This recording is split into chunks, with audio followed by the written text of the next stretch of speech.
In front of me is Huawei Nova 11i, and today I would like to show you how you can manage adaptive brightness.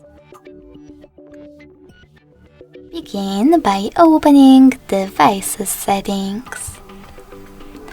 In them, scroll down to access Display and Brightness.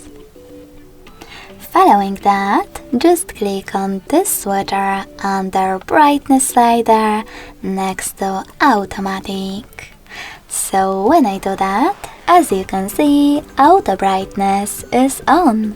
But you can always turn it off by clicking on the same No Blue switcher. Thanks so much for watching. If you enjoyed this video, smash that like button, comment, and subscribe. Bye!